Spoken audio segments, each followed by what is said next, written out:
ಇವತ್ತು ವಿಜಯಪುರ ಜಿಲ್ಲೆ ಏನು ಒಂದು ನಗರ ಇದೆ, ಈ ನಗರದಲ್ಲಿ ಸರ್ಕಾರಿ ವೈದ್ಯಕೀಯ ಕಾಲೇಜ್ ಸಿಗಬೇಕಂತಕ್ಕಂಥ ಉದ್ದೇಶದಿಂದ ನಾವು ಸುಮಾರು 50 ದಿನಗಳ ಕಾಲ ಹೋರಾಟ ಮಾಡ್ತಾ ಇದ್ದೀವಿ. ಉದ್ದೇಶ ಇಷ್ಟೇ, ನಮ್ಮ ವಿಜಯಪುರ ಜಿಲ್ಲೆಗೆ ಒಂದು ಸುಸರ್ಜಿತವಾದಂತಹ ಒಂದು ಮೆಡಿಕಲ್ ಕಾಲೇಜನ್ನು ಸರ್ಕಾರಿ ಅನುದಾನ ರಹಿತವಾಗಿಯೇ ನಮಗೆ ಸಿಗಬೇಕು, ಸರ್ಕಾರದ ಅಧೀನದಲ್ಲೇ ಇರಬೇಕಂತಕ್ಕಂಥ ಉದ್ದೇಶ. ಅದಕ್ಕಾಗಿ ಸುಮಾರು ಹಗಲನ್ನದೇ ರಾತ್ರಿ ಎನ್ನದೇ ಮಳೆ ಬರಲಿ ಗಾಳಿ ಬರಲಿ 50 ದಿನದ ಒಂದು ಹೋರಾಟವನ್ನ ನಾವು ಇವತ್ತು ಹಮ್ಮಿಕೊಂಡಿದ್ದೇವೆ. ಆದ್ರೂ ಕೂಡ ಇಲ್ಲಿರ್ತಕ್ಕಂಥ ಜಿಲ್ಲೆಯ ಜನಪ್ರತಿನಿಧಿಗಳಾಗಿರ್ಬೋದು, ಸಂಬಂಧಪಟ್ಟಂತ ಸಚಿವರುಗಳಾಗಿರ್ಬೋದು, ವಿಶೇಷವಾಗಿ ಇಲ್ಲಿರ್ತಕ್ಕಂಥ ಒಬ್ಬ ಎಮ್ ಎಲ್ ಎ ಇವತ್ತು ಇಡೀ ರಾಜ್ಯ ಸುತ್ತಲಕ್ಕೆ ಇವರಿಗೆ ಟೈಮ್ ಅದ, ಎಲ್ಲ ಹೋಗಿ ಒಂದು ಪ್ರಚೋದಿತವಾದಂತ ಒಂದು ಭಾಷಣವನ್ನು ಮಾಡ್ತಾರ. ಇಲ್ಲಿರ್ತಕ್ಕಂಥ ಎಮ್ ಎಲ್ ಎಗಳು ಇವತ್ತು ಈ ಒಂದು 50 ದಿನದ ಒಂದು ಹೋರಾಟ ನಡೆದಿದೆ. ಒಂದು ನಿಮಿಷ ಕೂಡ ಇಲ್ಲಿ ಬಂದಿರತಕ್ಕಂಥ ಜನರಿಗೆ ಪ್ರತಿದಿನ ಬೇರೆ ಬೇರೆ ಜಿಲ್ಲೆಗಳಿಂದ ಬರ್ತಾ ಇದಾರ, ಬೇರೆ ಬೇರೆ ತಾಲೂಕುಗಳಿಂದ ಬರ್ತಾ ಇದಾರ. ಇವತ್ತು ಈ ಹೋರಾಟಕ್ಕೆ ಇವತ್ತು ಸ್ಪಂದಿಸಿ ಬೆಂಬಲಿಸಿ ಎಲ್ಲವೂ ಕೂಡ ಬೆಂಬಲ ನೀಡ್ತಾ ಇದ್ದಾರೆ. ಆದ್ರೆ ಇಲ್ಲಿರ್ತಕ್ಕಂಥ ಜನಪ್ರತಿನಿಧಿ ಇವತ್ತು ಸುಮಾರು ಲಕ್ಷಾಂತರ ಜನರ ಒಂದು ಓಟನ್ನು ಪಡೆದುಕೊಂಡು ಜನರಿಗೆ ನೀಡಬೇಕಾಗಿರ್ತಕ್ಕಂಥ ಒಂದು ಹಕ್ಕಿನ ಸಲುವಾಗಿ ಅವರ ಒಂದು ಹೋರಾಟದ ಒಂದು ಪ್ರತಿನಿಧಿಯಾಗಿ ಇವತ್ತು ಬರಬೇಕಾಗಿತ್ತು. ಆದ್ರೆ ಇವತ್ತು ಬಂದಿಲ್ಲಪ್ಪ ಅಂತಂದ್ರೆ ಅವರು ಈ ಒಂದು ನಗರದ ಒಬ್ಬ ಶಾಸಕ ಆಗಿ ಇವತ್ತು ನಾಲಾಯಕ ಶಾಸಕ ಅಂತೇಳಿ ನಾವು ಇವತ್ತು ಭಾವಿಸ್ಬೇಕಾಗ್ತದೆ. ಇವತ್ತು ಜನರ ಒಂದು ಹಿತದೃಷ್ಟಿನೇ ಇಲ್ಲಪ್ಪ ಅಂತಂದ್ರೆ ಇವತ್ತು ಶಾಸಕ ಆಗಿ ಏನು ಉಪಯೋಗ ಅಂತಕ್ಕಂಥದ್ದು ಇವತ್ತಿನ ಇಡೀ ಜಿಲ್ಲೆಯ ಜನತೆ, ನಗರ ಜನತೆ ಇವತ್ತು ಖಂಡಿಸ್ಬೇಕಾಗ್ತಿದೆ. ನಾನು ಮೊದಲೇ ಹೇಳಿದ್ದೆ, ಇವತ್ತು ನೀವೇನಾದ್ರೂ ಒಂದು ಸರ್ಕಾರಿ ಒಂದು ಅನುದಾನ ರಹಿತ ಒಂದು ಕಾಲೇಜನ್ನ ಇವತ್ತು ಖಾಸಗಿಯವರಿಗೆ ಮಾರಾಟ ಮಾಡಿದ್ರೆ ಇವತ್ತು ಅಲ್ಲಿರ್ತಕ್ಕಂಥ ವ್ಯವಸ್ಥೆ ಆಗಿರ್ಬೋದು, ಸಂಪೂರ್ಣ ಅಲ್ಲಿರ್ತಕ್ಕಂಥ 149 ಎಕರೆ ಜಾಗ ಆಗಿರ್ಬೋದು, ಎಲ್ಲವೂ ಕೂಡ ಒಂದು ಸರ್ಕಾರದ ಒಂದು ಅನುದಾನದಲ್ಲಿ ಬಿಟ್ಟು ಆ ಒಂದು ಖಾಸಗಿ ಅನುದಾನದಲ್ಲಿ ಹೋಯ್ತಪ್ಪ ಅಂತಂದ್ರ ಅದು ಸರ್ಕಾರಕ್ಕೆ ಇವತ್ತು ಸ್ವಾತಂತ್ರ್ಯ ಇರೋದಿಲ್ಲ. ಅಲ್ಲಿ ಬರ್ತಕ್ಕಂಥ ಜನಪ್ರತಿನಿಧಿಗಳಿಗೆ ಸ್ವಾತಂತ್ರ್ಯ ಇಲ್ಲ ಅಂತಕ್ಕಂಥದ್ದು ಪ್ರತಿ ದಿನ ಕೂಡ ನಾವು ಹೇಳ್ತಾ ಇದ್ದೀವಿ. ಆದ್ರೆ ನಗರ ಶಾಸಕರು ನಾವು 500 ಕೋಟಿ ಕೊಟ್ಟು ನಾನು ತಗೊಂಡಿನಿ ಅಂತೇಳಿ ಸರ್ಕಾರದ ಒಂದು ಸದನದಲ್ಲಿ ಇವತ್ತು ಹೇಳಿದ್ರು. ನಾವು ಅವ್ರಿಗೆ ಪ್ರಶ್ನೆ ಮಾಡಿದ್ದೆ. ನಾನು ಆ ಪ್ರಶ್ನೆ ಏನಪ್ಪಾ ಅಂತಂದ್ರೆ, ನೀವು ಇಲೆಕ್ಷನ್ ನಿಂದಿರುವಂತ ಒಂದು ಸಂದರ್ಭದಲ್ಲಿ ನಂದು ಕೇವಲ 10 ಕೋಟಿ ರೂಪಾಯಿ ಆಸ್ತಿ ಮಾತ್ರ ಇದೆ ಅಂತೇಳಿ ನೀವು ಘೋಷಣೆ ಮಾಡ್ಕೊಂಡಿದ್ದೀರಿ. ಆದ್ರೆ ಸದನದಲ್ಲಿ ಹೇಳ್ತಾ ಇದ್ದೀರಿ 500 ಕೋಟಿ ರೂಪಾಯಿ ಕೊಟ್ಟು ನಾನು ಇವತ್ತು ಸರ್ಕಾರಿ ಒಂದು ಖಾಸಗಿ ವ್ಯವಸ್ಥೆಯ ಒಂದು ಕಾಲೇಜನ್ನ ನಾನು ಇವತ್ತು PP ಮಾಡಲ್ ಏನ್ ಮಾಡ್ತಾ ಇದ್ರಿ ಅದನ್ನ ತಗೋತೀನಿ ಅಂತೇಳಿ ನೀವು ಹೇಳಿದ್ರಿ. ನಾನು ನಿಮ್ಗೆ ಕೇಳ್ತಾ ಇದ್ದೀನಿ, 10 ಕೋಟಿ ರೂಪಾಯಿ ನೀವು ಘೋಷಣೆ ಮಾಡಿರ್ತಕ್ಕಂಥ ಆಸ್ತಿ ಕೇವಲ 2 ವರ್ಷದಲ್ಲಿ 500 ಕೋಟಿ ರೂಪಾಯಿ ಯಾವ ಆಧಾರದ ಮೇಲೆ ನೀವು ಆಸ್ತಿ ಬಂತು? ಇಷ್ಟು ದುಡ್ಡು ಯಾವ ಪ್ರಮಾಣದಲ್ಲಿ ನಿಮಗೆ, ಯಾವ ಆಧಾರದ ಮೇಲೆ, ಯಾವ ಇದ್ರ ಮೇಲೆ ನಿಮ್ಗೆ ಬಂತು ಅಂತಕ್ಕಂಥದ್ದು ನನ್ನ ಪ್ರಶ್ನೆ ನೀವು ಉತ್ತರ ಕೊಡ್ಬೇಕಾಗಿತ್ತು. ಆದ್ರೆ ಇವತ್ತು ನೀವು ಉತ್ತರ ಕೊಟ್ಟಿಲ್ಲಪ್ಪ ಅಂತಂದ್ರೆ ನೀವು ನಗರ ಶಾಸಕರಾಗಿ ಇವತ್ತು ನೀವು ಭ್ರಷ್ಟಾಚಾರ ಮಾಡಿದ್ದೀರಿ ಅಂತೇಳಿ ಇವತ್ತು ಇಡೀ ಜಿಲ್ಲೆ ಜನತೆ ತಿಳ್ಕೊಬೇಕು, ಇಡೀ ರಾಜ್ಯದ ಜನತೆ ತಿಳ್ಕೊಬೇಕು. ಇವತ್ತು ನೀವು 500 ಕೋಟಿ ಏನು ಕೊಡ್ತಾ ಇದ್ದೀರಲ್ಲ ಅದು ನಮ್ಮ ದುಡ್ಡು. ಆ ಒಂದು 500 ಕೋಟಿ ಕೊಟ್ಟು ಇವತ್ತು ಸಾವಿರಾರು ಕೋಟಿ ಇವತ್ತು ಗಳಿಕೆ ಮಾಡುವಂತ ಉದ್ದೇಶದಿಂದ ಇವತ್ತು ನಮಗೆ ಇವತ್ತು ನಮ್ಮ ಹೋರಾಟಕ್ಕೆ ನೀವು ಸ್ಪಂದಿಸ್ತಾ ಇಲ್ಲ. ಆದ್ರೆ ನಾವು ಈ ಹೋರಾಟ ಇವತ್ತು 50ನೇ ದಿನದ ವಿಶೇಷವಾಗಿ ಇವತ್ತು ಬರೀ ರ್ಯಾಲಿ ಮಾಡಿದ್ವಿ. ಆದ್ರೆ ಮುಂದಿನ ದಿನಮಾನಗಳಲ್ಲಿ ನಿಮ್ಮ ಮನೆಗೆ ಮುತ್ತಿಗೆ ಹಾಕುವಂತ ಒಂದು ಕಾರ್ಯಕ್ರಮಗಳನ್ನು ನಾವು ಅಳವಡಿಸ್ತಾ ಇದ್ದೀವಿ. ದಲಿತ ವಿದ್ಯಾರ್ಥಿ ಪರಿಷತ್ ಇವತ್ತು ಜಿಲ್ಲೆಯಲ್ಲಿ ಬದುಕಿದೆ.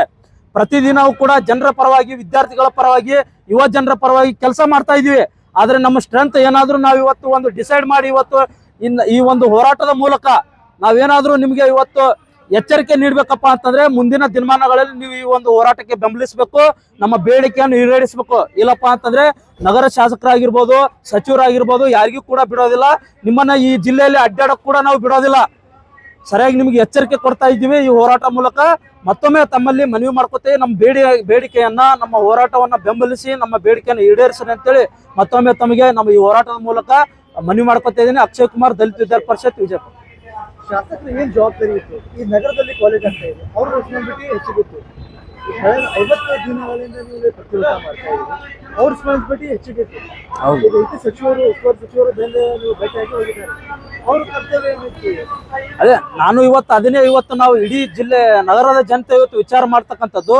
ಇಡೀ ಜಿಲ್ಲೆ ಎಲ್ಲ ಶಾಸಕರು ಬಂದೋಗಿದಾರ. ಯಶವಂತ ರಾಯಗೌಡರು ಬಂದಿದಾರ, ಇಲ್ಲಿ ನಮ್ಮ ದೇವರಪುರಕ್ಕೆ ಶಾಸಕರು ಬಂದಿದಾರ, ಮತ್ತೆ ಶಿವಾನಂದ ಪಾಟೀಲ್ ಅವರು ಬಂದಿದಾರ, MB ಪಾಟೀಲ್ ಅವರು ಬಂದಿದಾರ, ಎಲ್ಲ ಶಾಸಕರು ಬಂದಿದಾರ, ಹಿರಿಯ ರಾಜಕಾರಣಿಗಳಿದಾರ, ಅವರು ಕೂಡ ಬಂದಿದ್ದಾರೆ. ಆದ್ರೆ ಇಲ್ಲಿರ್ತಕ್ಕಂಥ ನಗರ ಶಾಸಕರು ಅವ್ರದ್ದು ದೊಡ್ಡ ಜವಾಬ್ದಾರಿ, ಜನಪ್ರತಿನಿಧಿಯಾಗಿ ಸರ್ಕಾರಿ ಹಾಸ್ಪಿಟಲ್ ಅನ್ನ ಉಳಿಸ್ಕೊಳಕ್ಕಂಥದ್ದು ಅವ್ರ ಜವಾಬ್ದಾರಿ. ಯಾಕಪ್ಪ ಅಂದ್ರೆ ಅವ್ರಿಗೆ ಓಟ್ ಹಾಕಿ ಕಳಿಸಿದೀವಿ ನಾವು. ಆದ್ರೆ ಜನರ ಬಗ್ಗೆನೇ ಕಾಳಜಿ ಇಲ್ಲ. ನಾನು ಇವತ್ತು ಖಾಸಗಿ ಅವರಿಗೆ ಇವತ್ತು ಸಪೋರ್ಟ್ ಮಾಡ್ತೀನಿ ಅಂತಕ್ಕಂಥದ್ದು ಅವರ ಒಂದು ಅವಿವೇಕಿತನ ಅಂತೇಳಿ ನಾ ಇವತ್ತು ಹೇಳ್ತಾ ಇದ್ದೀನಿ. ನೀವು ಇವತ್ತು ಸರ್ಕಾರದ ಜನಪ್ರತಿನಿಧಿಯಾಗಿ ಜನರ ಪರವಾಗಿ ಇರ್ಬೇಕಾಗಿತ್ತು. ಈ ಹೋರಾಟ ಮಾಡ್ತಕ್ಕಂತ ಎಲ್ಲ ಹಿರಿಯರ ಒಂದು ಸಮ್ಮುಖದಲ್ಲಿ ನೀವು ಬರಬೇಕಾಗಿತ್ತು. ಆದ್ರೆ ಇವತ್ತು ಬಂದಿಲ್ಲಪ್ಪ ಅಂತಂದ್ರೆ ನಿಮ್ಮ ದುರುದೈವ. ಇವತ್ತು ದುಡ್ಡು ಮಾಡ್ತಕ್ಕಂಥದ್ದು, ಭ್ರಷ್ಟಾಚಾರ ಮಾಡ್ತಕ್ಕಂಥದ್ದು, ಇಡೀ ಇವತ್ತು ನಾಡಿಗೆ ಇವತ್ತು ಜಾಹೀರಾತಾಗಿದೆ. ಮುಂದಿನ ದಿನಮಾನಗಳಲ್ಲಿ ನೀವೇನು ಇವತ್ತು ಖಾಸಗಿಯ ಒಂದು ವ್ಯವಸ್ಥೆ ಪರವಾಗಿ ಇವತ್ತು ನೀವು ನಿಂತ್ಕೊಂಡಿದ್ದೀರಲ್ಲ, ಈ ನಿಂತ್ಕೊಂಡಿದ್ದ ಪರಿಣಾಮವನ್ನ ಎದುರಿಸ್ತೀರಿ ನೀವು. ಅದನ್ನ ನಾವು ನೋಡ್ತೀವಿ. ಮುಂದಿನ ದಿನಮಾನಗಳು ನಮ್ಮ ಬಾಗಿಲಿಗೆ ಇವತ್ತು ಓಟ್ ಕೇಳಕ್ ಬರ್ತಿರಲ್ಲ, ಅವಾಗ ನಾವು ನಮ್ಮ ಶಕ್ತಿಯನ್ನ, ನಮ್ಮ ಒಂದು ವಿಚಾರವನ್ನ ನಿಮಗೆ ತಿಳಿಸ್ತೀವಿ. ನಾನು ಮತ್ತೊಮ್ಮೆ ಈ ನಗರ ಶಾಸಕ ಇವತ್ತು ಎಚ್ಚರಿಕೆ ಕೊಡ್ತಾ ಇದ್ದೀನಿ. ನೀವು ನಿಜವಾಗ್ಲೂ ನಿಮ್ಮಲ್ಲಿ ಜನಪ್ರತಿನಿಧಿಯ ಕಾಳಜಿ ಇದ್ರೆ ಈ ಒಂದು ಹೋರಾಟದ ಕಡೆ ಬಂದು ನಮ್ಮ ಒಂದು ಹೋರಾಟದ ವಿಚಾರಗಳನ್ನ ತಿಳ್ಕೊಡಿ ಸಾಕು.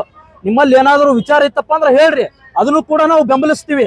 ಅದನ್ನ ಬಿಟ್ಟು ಹೋರಾಟವನ್ನು ವಿರೋಧಿಸುವಂತದ್ದಾಗಿರ್ಬೋದು, ಕಡೆಗಣನೆ ಮಾಡುವಂತದ್ದಾಗಿರ್ಬೋದು, ಇದು ಬೆಂಬಲಿಸದೇ ಸರ್ಕಾರಿ ಕಾಲೇಜನ್ನ ಇವತ್ತು ಖಾಸಗಿಯವರಿಗೆ ಮಾರಾಟ ಮಾಡುವಂತ ಒಂದು ವಿಶೇಷ ವಿಚಾರವಾಗಿ ನೀವೇನು ಇವತ್ತು ನೀವು ಬೆಂಬಲಿಸ್ತಾ ಇದ್ದೀರಿ, ಅದನ್ನ ತೀವ್ರವಾಗಿ ಖಂಡಿಸ್ತೀವಿ. ಮುಂದಿನ ದಿನಮಾನಗಳಲ್ಲಿ ನಿಮ್ಮ ಮನೆಯೂ ಬಿಡೋದಿಲ್ಲ, ನಿಮ್ಮನ್ನು ಹೋರಾಟ ಮಾಡುವಂತ ನಾವು ಯಾರು ಕೂಡ ನಿಮ್ಮನ್ನು ಬಿಡೋದಿಲ್ಲ. ನಿಮ್ಮ ತಕ್ಕವಾದ ಒಂದು ಪಾಠ ಕಲಿಸ್ತೀವಿ ಅಂತೇಳಿ ಮತ್ತೊಮ್ಮೆ ನಗರ ಶಾಸಕರಿಗೆ ಎಚ್ಚರಿಕೆ ನೀಡ್ತಾ ಇದ್ದೀನಿ. ಇಲ್ಲ, ಇವತ್ತು ನೇರವಾಗಿ ನಾವೆಲ್ಲರೂ ಕೂಡ ಅರ್ಥ ಮಾಡ್ಕೊಳ್ಳೋದು ಇಷ್ಟ. ಇವತ್ತು PPP ಮಾಡಲ್ ಅಲ್ಲಿ 500 ಕೋಟಿ ರೂಪಾಯಿ ನಾನೇ ಇನ್ವೆಸ್ಟ್ ಮಾಡ್ತೀನಪ್ಪ ಅಂದಂತ ವ್ಯಕ್ತಿ ಇವತ್ತು ಯಾವ ಮುಖ ಇಟ್ಕೊಂಡ್ ಬರ್ತಾನೆ ಇಲ್ಲಿ? ನಾಚಿಕೆ ಇಲ್ಲ ಅವಂಗೆ. ಇವತ್ತು ಬರ್ಬೇಕಪ್ಪ ಅಂತಂದ್ರೆ ಮುಖ ತೋರಿಸಲು ಜನರಿಗೆ ಇವತ್ತು ಮಾತಾಡೋಲು ಅವನ ಹತ್ರ ಇವತ್ತು ವಿಚಾರಗಳಿಲ್ಲ. ಅದಕ್ಕಾಗಿ ಇವತ್ತು ನಮಗೆ ಇವತ್ತು ನಮ್ಮ ಹೋರಾಟಕ್ಕೆ ಬೆಂಬಲಿಸುವಂತ ಒಂದು ಶಕ್ತಿ ಕೂಡ ಇಲ್ಲ ಅವನಲ್ಲಿ. ಆ ಒಂದು ಕಾರಣಕ್ಕಾಗಿ ಇವತ್ತ ನಮ್ಮ ಹೋರಾಟವನ್ನ ಇವತ್ತು ಕಡೆಗಣಿಸುವಂತ ಕೆಲಸ ಮಾಡಿದ್ದಾನೆ. ಮುಂದಿನ ದಿನಮಾನದಲ್ಲಿ ಅವನು ಕಡೆಗಣಿಸುವಂತ ಕೆಲಸ ಇಡೀ ಜಿಲ್ಲೆಯ ಜನತೆ, ಇವತ್ತು ನಗರದ ಜನತೆ ಇವತ್ತ ಮಾಡ್ಬೇಕಾಗಿದೆ. ಮಾಡ್ತೀವಿ ನಾವು. ಇವತ್ತು 50 ದಿನ ಹೋರಾಟ ಮಾಡಿದಂತವ್ರು ಇಂಥ 4ರ ವಿರುದ್ಧ ನಾವು ಕೆಲಸ ಮಾಡ್ತಕ್ಕಂಥದ್ದು ನಮ್ಗೆ ಗೊತ್ತಾಗಿದೆ. ಯಾರ ಪರವಾಗಿ ಮಾಡ್ಬೇಕು, ಯಾರು ಇವತ್ತು ಕಠಿಣ ಗಣನೆ ಮಾಡಿದಾರಲ್ಲ ಅವ್ರು ಏನ್ ಕಲಿಸ್ಬೇಕು, ಅವ್ರಿಗೆ ಏನ್ ಬುದ್ಧಿ ಕಲಿಸ್ಬೇಕು ನಾವು ಕಲಿಸ್ತೀವಿ. ನಾವು ಎಚ್ಚರವಾಗಿದ್ದೀವಿ, ಜಾಗೃತ ಮಾಡಿದೀವಿ. ಮುಂದಿನ ಕೂಡ ನಾವು ಏನ್ ಮಾಡ್ಬೇಕು ಆ ಕೆಲಸವನ್ನು ಮಾಡ್ತೀವಿ.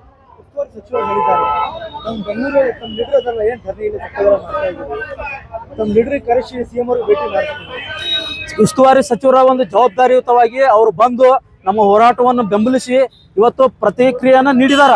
ಅದಕ್ಕೆ ನಮಗೆ ಸಂತೋಷ ಇದೆ. ಅವ್ರ ಪರವಾಗಿ ನಾವು ಇವತ್ತ ಮಾತಾಡ್ತಾ ಇದೀವಿ. ಆದ್ರೆ ಅವರು ಬರೇ ಆಶ್ವಾಸನೆಯನ್ನ ಕೊಡದೆ ನಮ್ಮ ಏನು ಒಂದು CM ಹತ್ರ ಕರ್ಕೊಂಡು ಹೋಗಿ ಭೇಟಿ ಮಾಡಿಸ್ತಕ್ಕಂಥದ್ದಾಗಿರ್ಬೋದು, ನಾನು ಇವತ್ತು ಒಂದು ಮೀಟಿಂಗ್ ಮಾಡ್ತೀನಿ ಅಂತ ಆಗಿರ್ಬೋದು, ಅದು ಏನೂ ಪ್ರಭಾವ ಇಲ್ಲ. ಯಾಕಪ್ಪ ಅಂತಂದ್ರೆ ತಮ್ಮ ಕಡೆ ಆಗ್ತಕ್ಕಂಥ ಒಂದು ಕೆಲಸ ಇದೆ. ಇಲ್ಲೇ ಬಾಗಲಕೋಟೆ ಮೇಟಿ ಅವರು ತೀರ್ಕೊಂಡ್ರು. ನಾವು ಇವತ್ತು ದುಃಖಿತರಾಗಿ ಹೇಳ್ತಾ ಇದೀವಿ. ಅವರು ಸರ್ಕಾರಿ ಒಬ್ಬ MLA ಆಗಿ ಒಂದು ಸರ್ಕಾರಿ ಮೆಡಿಕಲ್ ಕಾಲೇಜ್ ತೊಗೊಂಬಂದಾರ. ನಿಮಗೆ ಅದು ದೊಡ್ಡ ಶಕ್ತಿ ಅಲ್ಲ. ನೀವು ಒಂದು ಮನಸ್ಸು ಮಾಡಿದಪ್ಪ ಅಂತಂದ್ರೆ ಬರೀ ಒಂದು ಫೋನ್ ಕಾಲಲ್ಲಿ CM ಜೊತೆ ಕುಂತು ಮಾತಾಡಿದ್ರೆ ಸಾಕು, ಆ ಒಂದು ಕಾಲೇಜನ್ನ ತರುವಂತ ಶಕ್ತಿ ನಿಮ್ಮಲ್ಲಿದೆ. ಮತ್ತೊಮ್ಮೆ ಬರೀ ಮಾತನಾಡದೆ ಆಶ್ವಾಸನೆ ಕೊಡದೆ ಈ ಒಂದು ಪ್ರಕ್ರಿಯೆನ ಬೇಗವಾಗಿ ನೀವು ಏನ್ ಮಾಡ್ತಿರೋ ಗೊತ್ತಿಲ್ಲ. ಆದ್ರೆ ನಮಗೆ ಸರ್ಕಾರಿ ಒಂದು ಮೆಡಿಕಲ್ ಕಾಲೇಜ್ ಶಾಸಕರ ಜವಾಬ್ದಾರಿ ಅವ್ರದೇ ಇದೆ, ಅವ್ರದೇ ಜವಾಬ್ದಾರಿ. ಅದೇ ನಮ್ದು ವಿಚಾರ ಏನಪ್ಪಾ ಅಂತಂದ್ರೆ, ಒಬ್ಬ ಇವತ್ತು 500 ಕೋಟಿ ರೂಪಾಯಿ ನಾನು ಇನ್ವೆಸ್ಟ್ ಮಾಡ್ತಿರ್ತಕ್ಕಂಥ ವ್ಯಕ್ತಿ ಇವತ್ತ ಅವ್ರ ಪರವಾಗಿ ಇದಾನಂತೇಳಿ ನಾವು ಅರ್ಥ ಮಾಡ್ಕೋಬೇಕು. ಜನರ ಪರವಾಗಿ ಇದ್ರಪ್ಪ ಅಂತಂದ್ರೆ ಈ ಹೋರಾಟಕ್ಕೆ ಬರ್ತಿದ್ರಲ್ಲ. ಬೇರೆ ಬೇರೆ ಇಲ್ಲಿ ಜಿಲ್ಲೆಯಿಂದ ಉಪವಾಸ ಬಂದಿದ್ದಾರೆ, ಹೆಣ್ಮಕ್ಳು ಕೂಡ ಬಂದಿದಾರ. ಆದ್ರೆ ಇಲ್ಲೇ ಇರ್ತಕ್ಕಂಥ ಶಾಸಕ, ನಮ್ಮ ಹೋಟನ್ನು ತಗೊಂಡಿರ್ತಕ್ಕಂಥ ಶಾಸಕ ಬಂದಿಲ್ಲಪ್ಪ ಅಂತಂದ್ರೆ ಅವನಿಗೆ ಬಂಡವಾಳ ಮಾಡ್ತಕ್ಕಂಥದ್ದು ವಿಚಾರ ಇದೆ. ಅಲ್ಲಿ ದುಡ್ಡು ಮಾಡ್ತಕ್ಕಂಥದ್ದು, ಭ್ರಷ್ಟಾಚಾರ ಮಾಡ್ತಕ್ಕಂಥದ್ದು, PPP ಮಾಡಲಲ್ಲಿ ಖಾಸಗಿ ಅವರ ಪರವಾಗಿ ಇರ್ತಕ್ಕಂಥದ್ದು ಎಲ್ಲರಿಗೂ ಕೂಡ ಗೊತ್ತಾಗಿರ್ತಕ್ಕಂಥದ್ದು. ಆದ್ರೆ ನಾವು ನಮ್ಮ ಜೀವನ ಹೋಗ್ಲಿ, ಗುಂಡು ಹಾಕಿದ್ರು ಸರಿ, ನಮ್ಗೆ ನೀವು ಏನೇ ಮಾಡಿದ್ರು ಕೂಡ ನಮ್ಮ ಹೋರಾಟ ನಿಲ್ಲೋದಿಲ್ಲ. ನಮ್ಮ ಹೋರಾಟ ನಿರಂತರವಾಗಿರುತ್ತದೆ. ನಾವು ಗೆಲ್ತೀವಿ. ನಮ್ಮ ಪ್ರಾಣ ಹೋದ್ರು ಕೂಡ, ನಮ್ಮ ಏನೇ ಆಗಲಿ ಕೂಡ ನಮ್ಮ ಹೋರಾಟ ನಿಲ್ಲೋದಿಲ್ಲ. PPP ಮಾಡಲನ್ನು ಕೈ ಬಿಟ್ಟು ಕೇವಲ ಸರ್ಕಾರಿ ವೈದ್ಯಕೀಯ ಒಂದು ಕ್ಷೇತ್ರದಲ್ಲಿಯೇ, ಸರ್ಕಾರಿ ಅನುದಾನದಲ್ಲಿಯೇ, ಸರ್ಕಾರ ಒಂದು ಅಧೀನದಲ್ಲಿಯೇ ನಮ್ಮ ಕಾಲೇಜ್ ಆಗ್ಬೇಕಂತ ಹೋರಾಟ ನಿರಂತರವಾಗಿರುತ್ತೆ ಅಂತೇಳಿ ಈ ಮಾಧ್ಯಮ ಮುಖಾಂತರ ಮತ್ತೊಮ್ಮೆ ಇಡೀ ಜಿಲ್ಲೆಯ ಜನತೆಗೆ ನಾನು ತಿಳಿಸಲು ಇಚ್ಛೆ ಪಡ್ತಾ ಇದ್ದೇನೆ.